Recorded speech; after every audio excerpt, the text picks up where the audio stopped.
Hello, everyone, and welcome to Rotten Tomatoes is Wrong. It's your girl, Jacqueline, and I cannot begin to say how happy I am that we're finally going to say fair is fair. That's right. I'm with my boy, Mark Ellis, and one of my favorite people on this planet, Emily V. Gordon, current writer and producer, former therapist, and fan of the film that we're going to discuss today, The Legend of Billie Jean. Mark, I know you're very excited to talk about this one. Okay, so I had no idea what I was getting into with this episode, and then, I'm excited to have Emily on, and I assumed that she was the one that picked The Legend of Billie Jean. Then I start the movie, and I'm like, wait a minute, this is basically Jacqueline's old stomping grounds. So did you just have somebody on so that you could talk about this? Like, did you shadow pick this movie and then put it on a guest, and then the movie continues, and I'm like, oh, no, this is just something that I missed, and it's on me. It's not on you or anybody else. This one is squarely on Mark's shoulders for not having arrived at The Legend of Billie Jean sooner. Yes, it is squarely on you for not having arrived. I will say, although Corpus is the reason why I love this film, my love of Emily and our ability to talk about it is a way bigger bonus than the city that I escaped ever could be. Anybody that knows me knows that. Column A, column B. It's a little both, right? Why not? Why not? Well, it's funny because I assumed that Emily, I just met her 5 minutes ago, and I'm like talking to her, and I'm like, oh, you must be from Corpus Christi too, and that's like the connection y'all have. Nope, turns out Emily and I are from the same place. Hell yeah. And it's different than Corpus Christi. There's some areas that are similar, but it's like, oh, okay, we have all these different connections floating around now. Yeah, and that's why this movie needed to happen. 100%. Emily, thank you for being here. I mean, look, let's just go ahead and tell the tea. 39% rotten, but a 75% audience score back in 1985. One of the greatest Pat Benatar singles to ever grace the stage. Yeah, 100%. I will have to say I love it. And Mark, I know you did watch it last night for the very first time. I had a couple Shiner box to get into the spirit of Texas. I mean, I was like, is that a sponsor? No. Look, I love Emily, queen of you guys did Indoor Kids. During the pandemic, you guys did a podcast. She is a covert podcast producer that we have basically invited into the fold today. Well, we were having a really great conversation right before this, and I was like, why are we talking about this not on the air? What are we doing? That's how I knew she was a pro. Yeah, this is why I'm like, we're going to have a good episode today. But I figure normally Mark does the synopsis, but I was wondering, Emily, can you give us the basic beats of The Legend of Billie Jean? And by the way, this can be as haphazard as possible. Oh, God, it will be. Yeah. Because we don't need you to go into the Criterion collection detailed, opening the cover. Okay, we open on. No, just kidding. I actually didn't even. I started to rewatch this for this podcast, and I was like, I don't even need to. I truly don't need to. I've seen this movie so many times and own so many VHS copies of this movie. This is a movie about a poor brother and sister. The brother gets into a scrape with a rich boy. The sister tries to fix it and instead gets caught in a web of being sexually assaulted and ends up defending herself. And they realize they're never going to be believed. And so they go on the run. And then Billie Jean becomes a legend. Yes. And, it's so good. And there's sexiness, and there's haircuts, and there's and the fashion. And mall runs, and being on the run, and hiding in miniature golf place. What do you, miniature golf course? Yeah, there we go. That's putt-putt. That was really a putt-putt. It actually has a satisfying ending of what do you do when a teenager becomes this famous. And it's tackling things, I think, back in 1985 that we're still it's still a thing. All of it's still a thing. And the first time I saw it, it knocked my off. Am I allowed to say yes, that? It knocked my into the dirt. And I love this movie. Awesome.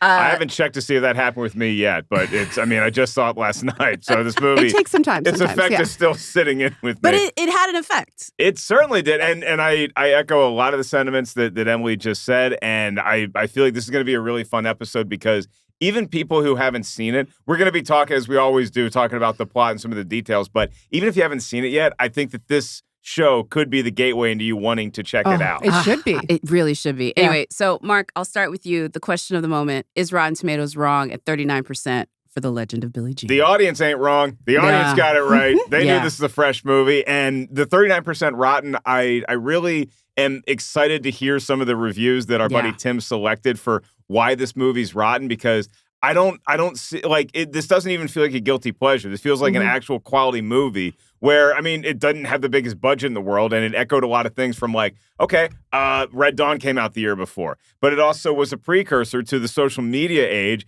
and to even something like Natural Born Killers, which came out in the early 90s. So there's a lot going on with this movie, and I don't know what the critics missed other than this might have come out at a time where they were a little sick of seeing these darn kids. Yeah.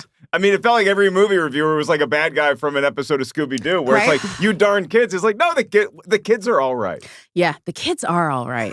Emily, I dare even ask this. I dare even ask if Rotten Tomatoes is wrong. I'm going to ask the real question. How wrong is Rotten Tomatoes? So wrong. And sometimes you watch movies as a kid and then you watch them as an adult and you go, especially when you're showing them to like friends or a loved one and you're like, oh no, what have I done? This is a bad movie. This isn't a bad movie. No. It's not perfect. Maybe it is. But it is not perfect. I can see that. But also I felt like, and I didn't know back then the first time I saw it, what critics thought of it. That wasn't the kind of thing I looked into. I think I saw it on HBO the first time. But that idea, to me, it feels like what sometimes happens to movies now, where it's like the critics just want to punish a type of movie rather than evaluating the movie for what it is. That's what I chalked it up to, even though I don't know why. Why the punishing happened, I'm not sure. So I'm interested to hear what they hated about it, because I kind of started looking at it and I was like, I'm going to wait until talk about this with you guys. But no, long story short, they're wrong. I completely agree. And I will say it used to be worse. This movie was like 10%, maybe 12%, not that many years ago. And obviously, I think through VHS and other things, people have come to our way of thinking. I do think this is a damn near perfect movie. Yeah. I love it so much. I love what it speaks to. And if this movie is wrong, then I don't want to be right. Like, Amen. I just don't. But... Oh, and can I say something real quick? The writer, one of the writers of this movie, something Connor, right? Lawrence Connor.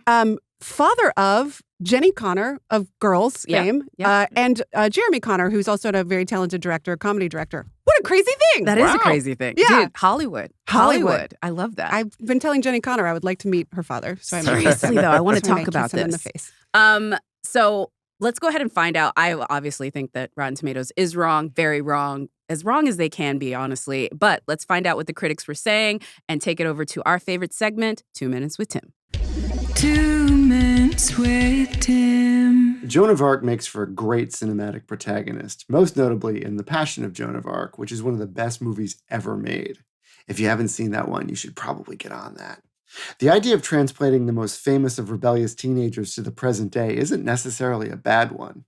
And with a cast that included 2 fresh-faced up-and-coming stars named Slater, lead Helen, and supporting player Christian, who are no relation, as well as some old pros like Peter Coyote and Dean Stockwell, you got a teen movie with some solid pedigree. However, while critics praised the cast and were particularly impressed with the star power of Helen Slater, they were largely unimpressed with the plot, which they felt was predictable and often ludicrous. The Legend of Billie Jean is rotten at 39% on the Tomatometer with 38 reviews, and it has a 75% audience score. So what did the critics have to say? In a rotten review, Rick Lyman of the Philadelphia Inquirer wrote, "If The Legend of Billie Jean is painfully short on sense, it's dreadfully long on style. The kind of heavy-handed flashiness that's been used by every Flashdance ripoff of the last 2 years." However, in a fresh review, Rex Reed of the New York Post wrote, "The Legend of Billie Jean is no masterpiece, but it's engaging fun, and it's got something to take home, a message that gives young people the courage to stand up for their beliefs despite overwhelming odds." The Rotten Tomatoes critics' consensus reads, "Rebellious in spirit and anarchic in style, this Helen Slater starting vehicle holds a certain youthful cool, but is otherwise a disjointed retelling of an oft-repeated legend." So that's The Legend of Billie Jean. Let's kick it back to Jacqueline and Mark. To paraphrase this movie's tagline, the last thing either of them ever expected was to become a hero. I mean, I think there's some heroic moments on this podcast every week. Including today. Including right now when I say, let's go dive into movie talk. Okay, we'll start at the beginning because, Mark, you watched it last night. First time ever. And, I think this is one that got into your DNA a little bit from the first viewing. It really did, because I don't know that I have a rebellious teenage spirit in me anymore. I don't know that I ever really did. Jesuit boy that you are. Yeah, I mean, I was just a good kid. I didn't never mean to no harm. But when you look at a movie like this and you get, I'm going to be drawn to this movie because of the star power. and it's cool to see Christian Slater that young being in like his first starring role, and then Helen Slater is so good in this. Like it actually like shocked me how great the performances were in this movie, and from everybody, from the kids, from the adults, and Peter Coyote is the detective, like who's kind of on the kid's side. Like it's so great to have this classic hippie kind of dude who now has become the man, but he still has a little bit of that spirit in him still. And I just found it really interesting that, like what Tim said, the tagline was, you did not do this to become a hero. I think we live in a world now where so many people are looking for attention and doing things just to get that 15 minutes of fame or that 15 seconds of social media notoriety. And here, we weren't trying to do anything special. We were just trying to live our lives. And the adults, the bully, they just would not let it go. So our backs were against the wall. We had to do something. We didn't know what that something was going to lead to. And so I just thought it was a really interesting movie as it goes along, to follow along with the plot and see, is this going to end tragically? Is this going to end up well for our heroes? Because I legit cared about them by the end. So you saw this on HBO for the first time. Yeah, I'm pretty sure. I didn't see it in the theater. I know that much. Yeah, me and you had similar, like, at home, but parents had cable. That's where we saw a movie. And didn't care what I watched. And didn't care what I watched. Yeah, that's when I saw Heather's, was when I saw this. Have you ever seen it on the big screen? I never have, and it is a lifelong dream of mine. And for a long time, I would complain that the new bevs of LA were not running movies like this. And now we have so many, and they are running movies like this, which is very exciting. But you're too busy. Exactly. That's the inherent problem. That is the inherent problem. It's like, oh my God, so many movies I would love to see. I'm not going to be there. I'm so sorry. But I would love to. Have you ever seen it on a big screen? So I have seen it on a big screen. The Alamo Drafthouse in Corpus Christi played it, and I did it, and they had a Legend of Billie Jean like themed menu for it that night. It was like a whole thing. Yeah, it was one of those like specialty Alamo screenings, like back at the Ritz when it was just before Joe Rogan turned it into a comedy club. There was like a 2-seater theater, and they would do that stuff. It's actually funny that you mentioned those rep screenings, because the first time I met you in person after being a Twitter friend, do you remember where it was? It was at the screening of Shaun of the Dead. We were at the at the Greek. That's right. So it's like a friendship born through movies. That's right. I remember that. That's so crazy. Anyway, no, I first saw it on HBO as well. I dug this movie. It's so funny they talk about the style of it, because instantly I, at that time, had short hair. Like, I was doing the, like, Toni Braxton, like, curly thing that black girls did back then. And so I was like, bitch, I am Billie Jean. You don't even know. Like, y'all may not. I may be only 7, but this is my style. Like, I live for this. And I just loved everything about it. I loved the girl empowerment of it. I loved the rebelliousness of it, because I was not like you. I learned to talk back at age 4. And so, like, just that about it. And also kids being wild. Yeah. Like, the bikes of them, like, you know, biking 20 miles away from where they should to get into trouble. That was very much my, like, adolescence. And so I really dug everything about this. And it was cool to see all of the kids sort of following Billie Jean's footsteps from the standpoint of they're still looking for leadership. They still crave... Still conformists in some ways. Yeah, very much so. There's a structure that they need, but they're not getting it from the adults, whether it's in a place that's a little run down or whether it's a nice suburb. These folks go all over when they're on the run, and they meet all different kinds of kids, and they all are looking at Billie Jean as their leader, as their Joan of Arc. And so it's just such an interesting character study to watch Billie Jean have to embrace not just the role of like a hero and like this sort of Billy the Kid outlaw thing, but to see these kids that she's inspiring and to be like the shining light for them. I think that's one of the things that keeps her going, is that it's not just about her anymore. It's about this movement that she inevitably created with her pals. Yeah, the crazy thing is, like, in the beginning when Billie Jean has got the evil, shop owner, he's like, hey, I just want, because he breaks his motorcycle, young, and I Hobie. Hobie, who's Christian Slater, who plays her son. He breaks his motorcycle. And if you remember, the motorcycle was from the dad's insurance money from dying. And, like, as a former, like, poor kid, I know that money. Yeah. Like, that, like, I know kids that, like, the dad's Social Security or the dad's insurance money was literally all the money that they had to maybe buy their first car or even hopefully maybe go to a community college. And when some rich kid takes that from you because they can, like... And it means nothing to you. It means nothing to the rich kids. Like, that's the thing that really struck me, was like, this money meant nothing to the rich people in this movie. And it meant everything to Billie Jean and to the brother. What's his name? Binks. Binks. Yes. What a great name, also, by Binks. the way. Yeah, Binks before Hocus Pocus, I might add. Billie Jean and Binks. Like, I love that. Could not be. Love it. That scooter meant nothing to Barry Tubb because he was going off the Top Gun the next year anyway. Yes, that's right. And he played a jerk in that one, too. As soon as I saw the name Barry Tubb, I'm like, this movie just keeps He is giving me a riches. cartoon character in that movie, by the way. He and his dad are both kind of cartoon characters. Oh, like absolutely. And I do miss that era of like cartoon villains that are just like, I'm evil. Why? Because you, that's why. Just give me a Snidely Whiplash, like Exactly. good old fashioned. I'm bad and I'm not gonna change. Even though Barry does by the end, the younger, the kid does, right. But I still feel like now if this movie was made, you'd have to give them like a very satisfying backstory of why they're in so much pain and a poor kid killed their family. Some people like are just. And I'm sorry, like that's the other thing about this movie is rich people with that level of entitlement we see now all the time. Yeah. So the idea that they didn't exist back then, right, I do think they play them cartoonishly, but their wants and desires and like how they would approach these people that were asking something from them that they didn't think they wanted to give, they would treat it the same way. Like literally not too recently, I had an example of that where somebody's like, I'm just going to do this to you because I know it's going to make you cry, and I can. Like, exerting power over people that you can exert power over is something that a lot of people 100%. Are seduced by. And it's cartoonish, but it's real. It's so real. I really loved I was obsessed with kind of seedy underbellies my entire life, and I was also a very bad kid, very rebellious kid. And when I saw this movie, and I was like, they're like, when they go into the basement and all those like Billie Jean kids are there, I was like, I want to go to there. I want there to be like an underground system of kids who are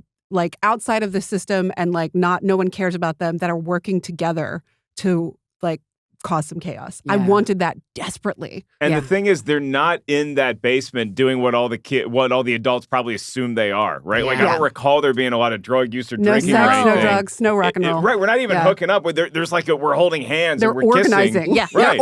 Like community organizing. Like this is like as soon as Billie Jean starts making out with Lloyd, it's like the camera's like nope, and it just pans away. No, we're not doing. This is not what this movie's about. It's not what this movie's about. I do say it had really smart direction and really smart writing in it. Very similar to Heathers, I think, in that way that like people didn't pay attention to. And it has some great scenes. I have a ton, but Emily, I'll ask you, do you have a favorite scene? I mean, I have had a lifelong crush on Keith Gordon as a result of this movie. Really? I found him to be, I was like the rich kid who's using his power for good and kind of like has a water slide and wears gorilla mask and loves horror movies. I was like, how can I meet this guy? Yeah. When will this be my boyfriend? And I tried real hard and I got some bad copies of that. Like, don't go for just that. Don't go for an archetype that you saw in a movie. They wrote them better than the real thing. And I couldn't even get a rich one. It was just like guys into horror movies. That's my whole life. And you're treating me like you weren't supposed to, but I guess that's fine. That's what every girl wants is the guy. As soon as his dad leaves the house for a week, he turns the whole thing into a haunted house. Man. That is the sexiest thing I can imagine. So the scene where they kind of meet and are like kind of flirting with each other, I also thought they're meeting each other on an intellectually, and I'm saying all this from the viewpoint of a kid watching this. I could see, I was like, oh, these are two intellectuals meeting. And I didn't see a lot of that in movies. I didn't see men taking women that seriously in movies a lot when I was a kid. And weaponizing himself. Yeah. And like that really got me. I also really love the scene where Potter gets her period. Yes. I think that, and I was like, what a clever thing that I've never seen in a movie before is like the one thing that men hate and are most afraid of in life, menstruation. And adding that to like a fake, like oh no, she's been shot. Oh no. And then men being like, oh no.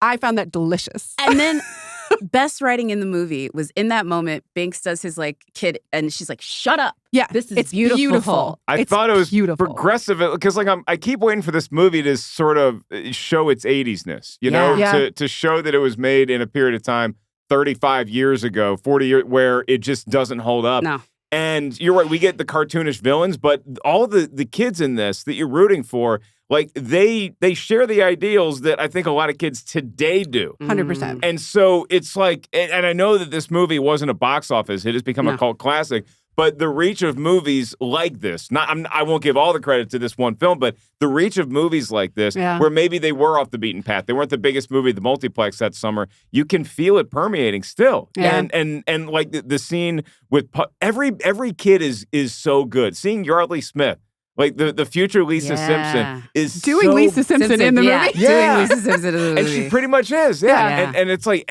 everybody brought their A game to this. Yeah. And so there wasn't a bad. And again, like we need one note villains sometimes. Yeah. You know, because it's not about them. The movie didn't have room for that. No. No. And that's how the kids see all of them. As a matter of fact, the one authority figure who does end up sympathizing with the kids, he has to win them over. Yep. It ain't the other way around. Yeah. Like the kids have to start trusting him because we're holding him up at gunpoint just like we would any other adult in that situation in the mall that a young Jacqueline Coley frequented probably every Friday night. All right, we'll get to that when we get to my scene. What's a favorite scene for you? Oh, man. Well, the fact that they do crash at a mini golf course, that's like immediately where I would go because, you know, you can sleep under the stars. Kid logic. Straight kid logic. Yeah, I love the absolutely. kid logic in this movie. And as a guy who worked at a mini golf course for multiple summers, free ice cream, too. All you have to do is break into the shed and you get all the free food you want. all you have to do. So and their diet, their continual diet of junk. Of nothing but junk food. And I like when the movie hints at what's about to come. It gives you a little foreshadowing when they're in a grocery store with some clearly more well-to-do kids. Yeah. And the kids realize who they are. They ask for an autograph. Yeah. First autograph Billie Jean's ever signed. And they bought them a crap ton of groceries. Not necessarily representing the 4 food groups that we need for health, but there ain't a lot of vegetables in that bag, but it's a lot of it's the things that kids would think that they need to survive. And so now we're seeing other kids not saying, "Oh, I'm going to turn them in because I could get $1,000. I could get $10,000. Yeah. I am going to hold on to this because this is more valuable." Yeah. And using their privilege for good, by the way. Yeah, using their privilege for good. The kid solidarity, the teen solidarity, the like, we're tired of adults. Like what they did to this movie, what adults did to this movie knew they were going to do. And so they put it in very much the kids' hands in that way because it was the same thing. It's like, we think we know what this is, but the kids knew. Like anybody under the age of 20 that saw this movie, I think, knew what it was. My favorite scene, and I will say it is because I absolutely adore that Pat Benatar song. I'll give you a little history about that because she's actually one of the reasons why it took this movie 40 years to get put on DVD. She hated it. That's what I've heard. She hated the movie? She hated the movie. She thought it was awful. And it was actually a bit of a fan campaign of her fans being like, I know you think this sucks, but we loved it. Wow. And we love you because of this movie. And we love Pat you because... was rocking the short hair, too. But you have to know at the time, she was Pat Benatar, and this was a besmirch on her sort of like legacy her reputation, at that time. And so I could see why she was Nintendo, and this was her Super Mario Brothers. Kind of. And so eyes. she just kind of buried it. And then when it became a cult classic, at first she was just like, screw this. But then after a while, I think she realized she was like, oh, no, this is a thing. And like when I finally got my Blu-ray, I literally wanted to send her a note on Twitter and be like, thank you so because much. It was her blocking it that sort of like made it not be able to be reproduced outside of VHS for decades. And that's why I had to hold on to my VHS, even without a VCR, because I was like, I don't know how I'm going to get this movie again. But now I own it. It's fine. No, she's the perfect catalyst for the movie too, from a soundtrack standpoint. Like, there's no even like you could have the Runaways, you could have like Joan Jett, and it's like Pat Benatar is the perfect sort of bridge to understanding this. I did also love hearing an alternate version that I'd never heard before of Billy Idol's Rebel Yell. I'm like, this is a different Rebel Yell, but it's still kicking ass. Just for this, and it was just for this soundtrack, which, by the way, one of the best collector's items is if you can get the Legend of Billie Jean record, which I've never gotten, but it's very expensive. What I was going to say is my favorite scene is her coming down to the pool with the hair, and it's like, it's and like the way the music actual plays. goosebumps, actual goosebumps. And director Matthew Robbins, the way he shot that, I was ready to run. I had just I went to the gym last night. I picked up my Shiner Bock. I came home. I'm watching the movie, and I'm ready to go back to the gym when I see that scene because he shoots the reflection of her in the pool, and it's like the hero has arrived. I mean, this is Joseph Campbell stuff now. It's so hot. It's so, and that's the other, like, this is such a lesbian. Lesbians love this movie more than anything. And bisexual women as well. For sure. Absolutely. My best friend, longtime best friend who is a lesbian, she was like, when we first met, and she was like, I wasn't sure what was up with you because one of the first things we did together was watch this movie. And then we watched the Angelina Jolie, is it Foxfire? Fox Salt? No, it's Fox. It's got the word. It's like sexy lady gang, and they literally get topless and tattoo each other in the movie. I did not know this. It's one of Okay, we need to get the title of this right now. I think it's Foxfire. How dare you guys? I know my Angelina Jolie movies. It's it has the word Fox in it. Look it up. Definitely Fox. But this movie is very lesbian hot. Foxfire? Foxfire from 1996. Oh, I did not know it's anything. also a happen and dive bar in the Valley, There you in Valley go. Village. Oh, yes, And then right. and That's not and right. or Firefox, which is a great. We're sponsored by Firefox today, guys. Hey, thanks for coming. Let's just get all the brands in this one. Anyway, no, that is my favorite scene.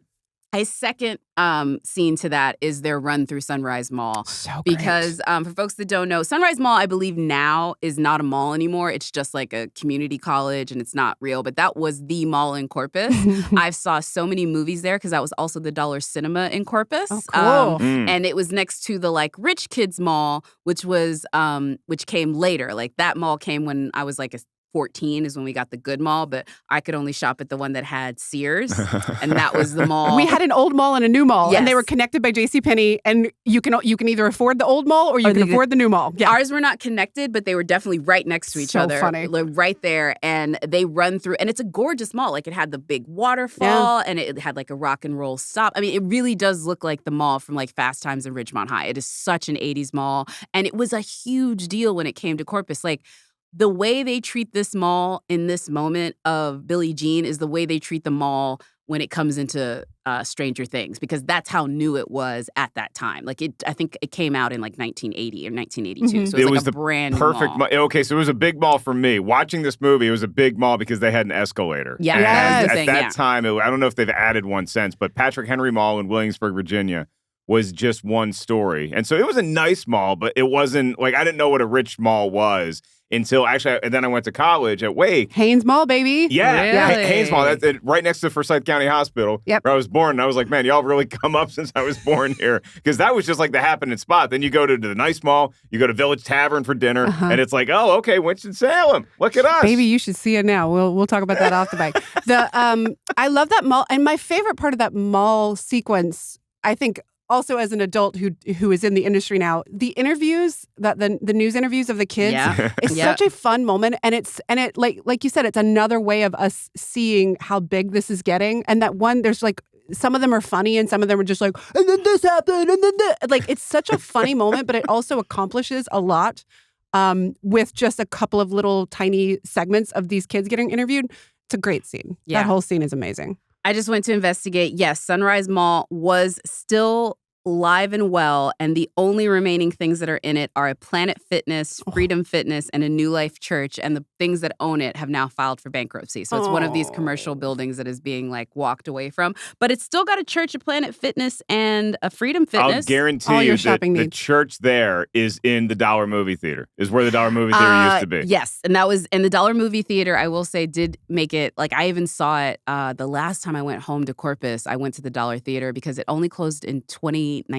Oh, Like, it wow. just closed, that Dollar Theater. Wow. Anyway, It feels like a Dollar memories. Theater in Corpus or like an Alamo Draft should always have either Billie Jean or Selena, like Yeah, just constantly running playing. Yeah. constantly. with Pearl Harbor. Those are the three big movies that were filmed there. And yeah, no, it's a Pearl Harbor. Film Harbor at the Lexington, not like in the city, but at the We'll dock. run the trailer for Pearl Harbor before Okay. the Legend of Billie Jean. I think It's that's gotta right. be. Yeah, That's that's fair. a good. That's fair. Yeah. I'm just letting you know the ones that like anybody that comes to my town cares and thinks about. The chase scene in the mall is one of the few times in the movie where I'm like, okay, these villains are beyond stupid now. Yeah, felt Like- for sure. Like that was the worst attempt at a coup or like at overthrow, like, a bait and switch with Yeah. somebody So dumb. I've ever seen. It's like your big plan is, first of all, there's a cop 5 feet from you. Facts. And so your son is just going to like come out and just be a goon on the escalator. Yeah. That's the plan. You can't come up with anything back. Come on, dude. Yeah. Yeah, How that's do you dumb. run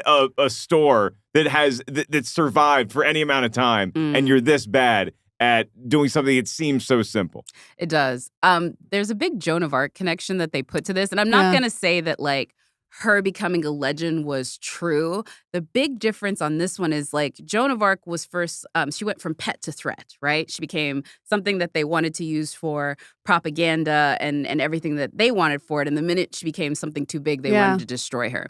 This one is very different in the sense that them rejecting her is what turned her into a threat. And so I do think like maybe some of the iconography of Joan Arc is there, but I don't really dig as much of the Joan Arc.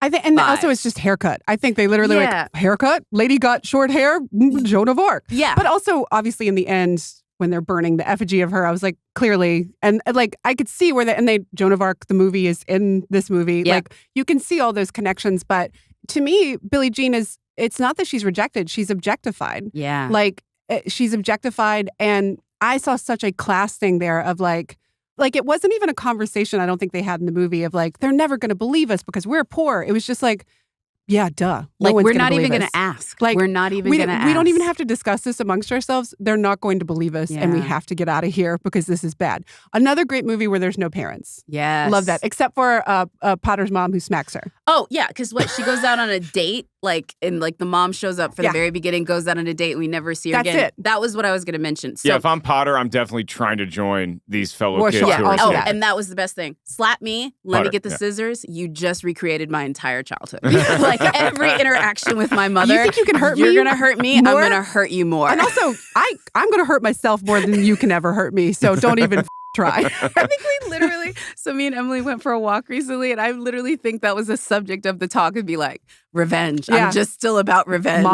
Moms and how they hurt us and how And we hurt them back. Yeah. There's a lot of it in this movie. This is what I was going to say. I remember now about the corpus of it all. This is a corpus movie. It is an island movie, though. So there's Yeah. a two separate Corpus Christi I would say cultures, which is that the kids that lived in the city in like where the mall was, but these were island kids who lived out on the bluff, who were maybe military kids. Interesting. And now that place has been totally redeveloped and it's all rich yuppie houses. But back in the 80s, that was where the poor people lived. Like people that were poor lived on the island. And so South Padre Island, especially that like first southern part of it outside of the ones that were by the water, those were the places where, you know, you had trailer parks, and those trailer parks are still there. Those are the people that are closer to the beach. Yeah. You know what I mean? So you could still live in that life. It's what I loved about these kids, though, is that in spite of how hopeless their setup is, they never lose enthusiasm. Like even when they know nobody's going to believe us, they're still having such a good time. They still have that enthusiasm for life. And when they get a couple breaks, when they show up at Keith Gordon's dad's place and he's got a video camera, it's like, oh, I was so moved by just first of all, how great Billie Jean was on camera, but you still believe that it's like she's never been on she's never made a movie, but she's never had to do a stand-up piece before. And so it's raw, but it's still there. And that's the way that kids back in the day would think, this is the only way for us to get our message out is the power of the media. Yeah. And you think about how it would have caught wildfire, you know, back when Twitter was still a living, breathing organism, or like through Instagram or TikTok or whatever. And like so many kids would kind of get on the trend. Everybody be cutting their hair. It would be look huge, like Billie Jean. And it would be this whole thing with, you know, and then you'd have backlashes and They would have backlash to the milkshake ducked her backlash within a week. It if was this a happened week. now. But she was the original viral. Back when you had to go viral before the internet. Like, it's so weird to me that y'all grew up in North Carolina and I grew up here. But like kids' trends, like the rumors and so many everything rumors, that kids knew, like the language of children still permeated literally throughout the United States, even though it wasn't necessarily something we even saw on TV. It was just something that everybody knew. Yeah. Yeah. It's very strange. Thinking about urban legends and like how stuff traveled back then is like such a fascinating. Like my husband who grew up in Pakistan would read secondhand like Mad magazines that had their covers ripped off. And so he was like, there's so many movies he grew up only knowing by their Mad magazine versions. Oh, wow. And he would see the ads and stuff in the back of them. And he would know about, like, he would read about video games that he didn't have access to. And I was like, this is how that kind of stuff spreads. Like all of us were kind of all of us were reading Mad Magazine. All of us were watching the same weird little shows. All of us were seeing the same ads. And like slowly this language kept permeating, even though we didn't have, and that's what bums me out about the internet now is like, it's too easy to spread this stuff around. It is too easy to fun. spread this stuff. And like, look, the idea of being cool with knowledge is so ubiquitous now. Yeah. It's actually now more interesting, I think, the people that live in the knowledge as opposed to just consume it. It's like, oh, I didn't just read about this thing. Like, I was there when it happened. So you have to, the things that you have to leave your house to experience are the only ones where you can actually build a tangible culture around it now. I don't know that the kids believe that. I think that's 100% true. I don't know that children believe that. And that scares me. It does scare me, but the one thing I know for sure is whatever your parents think is cool, your kids are going to reject. And I already see it right now with the internet. The kids that are being raised by their constantly online, completely socially public parents, millennials that are all over Instagram and everything, their kids are becoming analog freaks. Their kids are saying, I don't want to be on Good, because a line. when they were 5 years old and they were high coming home from the dentist, their parents thought it was cute to put it on Instagram and Facebook. And now they're like, I didn't want to be that. We're going to get some lawsuits. That person. Yeah. We're going to get some lawsuits from those kids. And that, so that's the one thing that I will say is like our terminally online culture of right now will be completely rejected by the next generation, just the way that we rejected our parents' versions of like records and everything else, you know. And it's why this is a great summer movie too. Is because like you see this movie, you don't have to go to school the next day. You want to go out in the woods and build a fort. You want to. You don't want to run away from home necessarily, but you want to get to that next block where the last time you threatened to run away, you made it before you came home. You want to get. Let me just get to the other side of town. Yeah. Let me get on my bike and see what else is out there. It's like that Good Will Hunting speech that Robin gives Matt Damon on the park bench, because Matt Damon he's like any kid, you know, maybe 10, 15 years ago, or a do your own research bro now, where it's like, no, I already know everything. I've read everything. I've consumed everything. And Robin's like, you've never smelled the Sistine Chapel. You know, you've never held your friend as they were dying.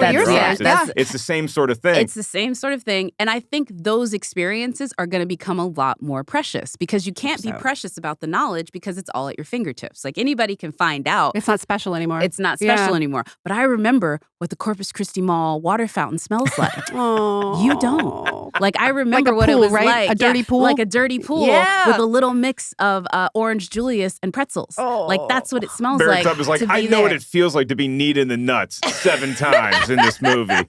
Yes. There's a lot of knees to the crotch, and there's a couple really good shoulder shots. Yes. Which I appreciate in a movie where we're not killing people. We're just like, you're going to get wounded. Yeah. And the only time things get real is when Hunter gets her period. When Hunter gets her period, but also when adults get involved. When adults get involved is when things get scary. One of my favorite scenes also in this too is when they go to the little boy's house who's being abused. Like that. Again, oh my God. That is the scene that gets cut now with the studio. They're like, why do we need that scene? And is it slightly corny? Yes. Do I love it? Absolutely. 100%. Because you do need that moment to show that this is not just about her. Yeah. Because everybody's making this bigger than her. That was her showing that she realizes that she is bigger than the moment. And it shows how powerful that not just 1 or 2 kids are, but an army of children. Yes. Now even the adult, who's the biggest guy in the room, he is cowering down because he sees all the kids. When he looks out that window, and then the other window, and then the other window. So if that's me, I'd like to think I wouldn't be abusing my child, but I see all those kids show up at my place, and my first thought is, this is Children of the Corn. I am in a zombie apocalypse. I need to get the hell out of here. So that scene is so necessary. It's showing that the kids now have a card to play. They have an ace in the hole that the adults don't have. They have numbers. I also, like, as the adult rewatching it, when I think I rewatched it I forced a bunch of men. In the pandemic, we had like a movie group with some people in other parts of the country. We were like, we're all going to watch the same movie, and then we're going to like get online and chat about it. We were so bored. How many weeks into this project before The Legend of Billie Jean? It was when the first time I was given, like, you pick the movie. Yeah. This is the movie I picked. Yes. And many of these lovely movie bros that I've been around were like, yeah, I don't know, we'll see. And then all of them loved it, which I loved. But the adult in me, when I watched it, was like, that was a pretty quick solution. When she comes out, he's like, Joey's going to be staying with her. It's granddad for a while. And I was like, that's a very fast solution. Yeah. Just so Billie Jean can get out of there. I was like, as a therapist, you're like, there's some paperwork that needs to be involved in this. I was like, because I think even as an adult, as a kid and as an adult, I was like, is that kid going to go with them now? Like, how do you get that kid to safety I don't think that kid made it to grandma's house. I think that kid is like, about that kid. Wherever you're going, I'm following you. Yeah. I will say this. You're my mom now. I know a lot more kids that were raised by grandmas. I'm not saying that doesn't end up being the way that it is, but I was like, yeah, he's going to grandma's. He's got to get to grandma. Some good food. food. He's going to eat some good food. It's going to be way better for him living in the world of more kids raised by their grandmothers than by their actual. Having to deal with CPS as a professional. A lot of grandmas. Yeah, a lot of tired grandmas who do it anyway. There's several iconic lines. We've already said Emily, for folks that are listening to us, is here in her Fair is Fair shirt, which has Billie Jean right in that scene that I talked about, shaking her messing hair. with her hair. Messing that short little cut. So that one we're going to take off the table. Mark, do you have a favorite quote from this one? Ooh, it's nothing that's all that entirely memorable other than you got to realize, folks, that it's not just Florida. If you go swimming in certain parts of Texas, gators are there and they're out. Because one of the things that always bugs me in movies as a kid who grew up in North Carolina and Virginia is that you don't necessarily want to go swimming in those holes, even if that's the only pool you have, because there's water moccasins. Yeah. And there's a lot of scary stuff in there. So just because it looks cute in a movie, don't go swimming. Well, by the way, has anyone ever looked as hot as she looked in that swimsuit in that opening scene? Has any woman in the world? I didn't want to admit it, so I had to look it up right. I just had to look up how old Helen Slater was when she made this movie. She was in her 20s. I think she was 22, 23. So I'm like, all right, I'm safe with Supergirl. Yeah. Blistering hot. Seriously. I see why they sold the photo of her. Terrible. Get her consent. But I see why they were doing. Why are those four bullies? I get that you're bullies, like you just have all these hormones going through you that you don't even know what to do with. How about one of you be nice to Christian Slater? To get in good with the sister? Yeah. How about you fix this bike up with your rich kid money and then boom, you just have this gift of a human that's just like, I'm just waiting for any guy to be you don't even have to be nice to me. Just don't sexually assault me in your shop. And don't beat up my brother. Yeah. It's not that hard. Yeah, she's very hot in that. I will say this. It's the same. It's so interesting though too, because I do believe it. The rich kid slumming it with the hot poor girl is a thing that always an 80s movie thing. Yeah. It does always happen in these movies, but it is kind of real. And it's real and it's hot. Yeah. You know what's great about that scene, the two with that Keith Gordon and his dad is on a business trip, and you know where his dad was? His dad was on a business trip to Dallas because he was opening a Fat and Tall chain because his dad is Rodney Dangerfield in Back to School. And so in my head canon, I'm like, Rodney Dangerfield, if he shows up at the end of this movie, I'm going to lose my mind. That would break the movie. That would fully break the movie. Break the movie. I'm so happy his that didn't dad happen. in Back to School. Oh my God. No, he was definitely the coded Jewish character of the 80s. Mm-hmm. Like he was the asthma thing? Yes, the asthma thing. Like it was. He didn't need them pills once he got on the road with them with the kids. Exactly. Really? He's like, I haven't had a squirt yet. They said something like that. It's another line I like from the movie because it's like, wow, this freedom thing is really growing on these kids. Yeah. My favorite one was the woman that plays Ophelia when they're like, where is she? And she's like, everywhere. Everywhere. I was like, her accent is bananas. By the way, though, her accent is bananas. Everybody else does a pretty credible Texas Southern accent of that era, which is not the same as Texas. Okay. Like, I will say the people that do it the best are Yardley, because, of course, a voice actor would. Helen, who, of course, would get it well. And the guy that plays the cop. Peter Coyote. Yeah. They get the, because the Southern Texas accent has a little bit of Chicano mixed in there. Oh, I cannot describe it, but you can hear it. Yeah. What a lovely, by the way, run of, we should do a thing of movies where the main bad guy is on the protagonist's side secretly. You got Thelma and Louise. Yep. You got Fugitive a little bit. Yep. I'll take that. I love anything where it's like, I don't know. They actually seem like pretty good people to me. Yeah, Peter, he's kind of like a Tommy Lee Jones in The Fugitive type where deep inside he's just like, you know what, I used to be a rebellious kid. Yeah, and Harvey Keitel being like, well, these ladies must have been doing whatever. I don't know why they did it, but they must have been. Run. I got to see who that. Yeah, the guy on the hunt who's like, I don't know if I should be hunting this person like that. I love my favorite line of any movie is Tommy Lee Jones when he's like, I didn't kill my wife, and he's like, I don't care.